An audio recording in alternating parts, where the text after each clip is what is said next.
आप माननीयों के लिए कुछ भी बढ़ा देने के लिए बजट है, हमारे लिए नहीं है। जब वेतन देते हैं वहाँ के आधार पर तो फैसिलिटी क्यों नहीं। और आज बुढ़ापा में आकर के जितना हमको मिलता है उससे एक दिन डॉक्टर का फीस भी नहीं होगा, बाकी इलाज तो अलग है। समय रहते सरकार चेत गई तो चेत गई, नहीं तो उसका भी वही हाल होगा। जब वेतन देते हैं वहाँ के आधार पर तो फैसिलिटी क्यों नहीं। तो बिहार के तमाम बुद्धिजीवी सीनियर सिटीजन लोग आज धरना प्रदर्शन पर बैठे हुए हैं, जिन्होंने 40 साल 50 साल अपना समय देकर बिहार को सींचने का काम किया।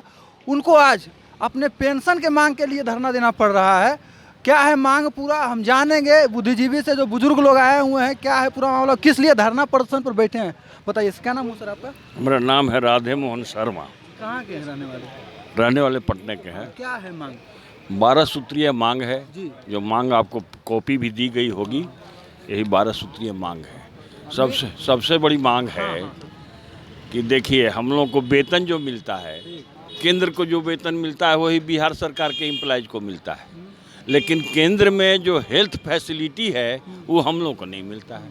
जब वेतन देते हैं वहाँ के आधार पर तो फैसिलिटी क्यों नहीं, हेल्थ फैसिलिटी क्यों नहीं। यह प्रथम मांग तो ये है। इसी तरह से द्वितीय मांग है कि अब नया सर्विस वाले लोग जो हैं 2004 वाले, उसके बाद वाले का पेंशन का प्रक्रिया बदल दी गई है। पुराना पेंशन नहीं दिया जा रहा है, जिसमें बहुत नाम मात्र का पेंशन मिलेगा।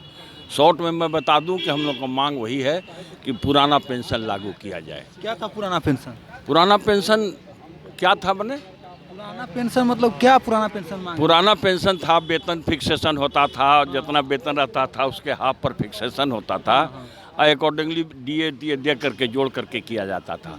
अब पेंशनें बंद कर दिया गया है। अच्छा। अब पेंशन बाद 2-3-4 हज़ार रुपया मात्र मिलेगा, जो कि एक डॉक्टर के फी के बराबर भी नहीं है। तो ऐसी परिस्थिति मांग है कि पुराना पेंशन लागू किया जाए। कई जगह स्टेट किया है, हिमाचल किया भी नहीं। हिमाचल में सरकार उसी में हारी भी है।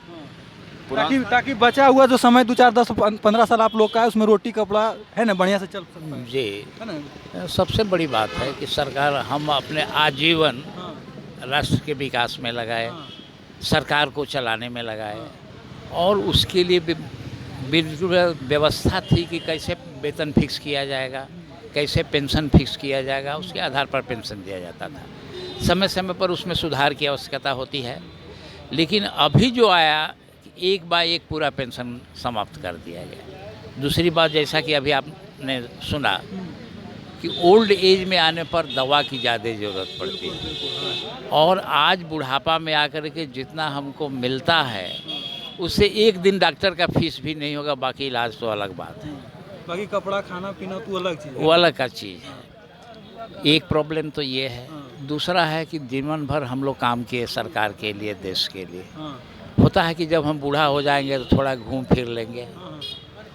तो जो सुविधा हमको पहले मिलती थी, ट्रेन में कंसेशन मिलता था, बस में कंसेशन मिलता था, अभी सरकार ने समूचा को समाप्त कर दिया कि अब कहीं आप घूम भी नहीं सकें। जीवन भर तो नहीं घूमे, अब बुढ़ापा में भी नहीं घूम सकते।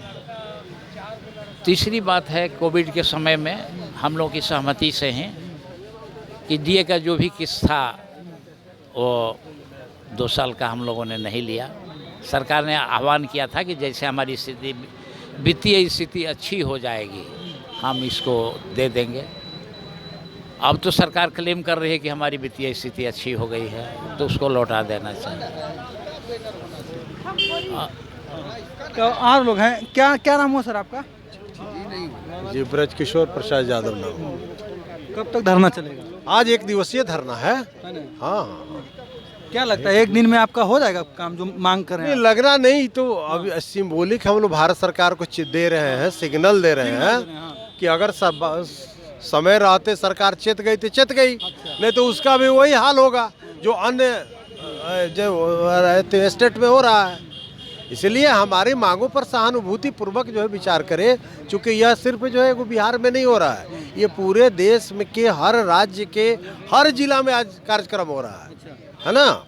और सारे पेंशनर लोग जो है जिलाधिकारी के मार्फत से अपना ये ज्ञापन जो है 12 सूत्री ज्ञापन भारत सरकार को भी जा रहा है, मुख्यमंत्री को भी जा रहा है कि जो आपके स्तर से है आप लागू करें, और जो उनके स्तर का जो है वो लागू करें। जैसे अब देखिए, हम लोग को 60 साल के बाद सर्विस पीरियड में तो कभी छुट्टी नहीं मिलती है। सर्विस के बाद जो है एक अवसर था कि आदमी थोड़ा घूम फिर लेता था। सरकार जो रेलवे में कुछ वरीय नागरिक को जो मिलता था, वरिष्ठ नागरिक को सब्सिडी, उसको भी खत्म कर दी। तो बजट नहीं है ना, बजट के अकॉर्डिंग काम करेगा ना सरकार। नहीं, बजट नहीं, बजट में तो है नहीं। आप माननीयों के लिए कुछ भी बढ़ा देने के लिए बजट है, हमारे लिए नहीं है। बॉस है ना, बॉस है तो बॉस तो बॉस नहीं, कोई मालिक नहीं, सभी लोग सेवक के श्रेणी आता है। जब इस देश का प्राइम मिनिस्टर कहता है मैं चौकीदार हूँ, तो सभी लोग सेवक है ना। हाँ, तो सेवक की भूमिका में सभी लोग हैं और सभी लोग देश की सेवा का व्रत लेकर के आता है देश में, है ना। वो चाहे माननीय हो चाहे जो कर्मचारी हो, सभी लोगों का एक ही उद्देश्य रहता है कि मैं देश की सेवा करूँगा, यही व्रत रहता है। लेकिन ऐसा हो नहीं रहा है। तो हम लोग को आप बताइए, शरीर तो सबका है, तो कोई आदमी विदेश में भी जाकर के चिकित्सा कराएगा, उसकी फैसिलिटी मिलेगी, और कोई देश के अच्छे अस्पतालों में भी नहीं हो। अगर कोई गंभीर बीमारी से ग्रस्त हो जाता है रिटायरमेंट के बाद, तो उसके पास जो भी कमाई है सारी जो है उसको खत्म होने के अलावा उसके पास कोई चांस नहीं है, कहीं कोई मुफ्त में इलाज उसका संभव नहीं। क्या नाम हुआ आपका? ब्रजकिशोर प्रसाद यादव। कौन जिला से हैं? पटना जिला से हैं। कौन सा विभाग में आप मतलब अपना योगदान दिए थे? हम जल संसाधन विभाग में अपना योगदान दिए थे। तमाम लोग यहाँ पर बैठे हुए हैं जो 30 साल 40 साल बिहार में तमाम विभागों में अपना समय देकर बिहार को सींचने का काम किया, बिहार को बनाने का काम किया।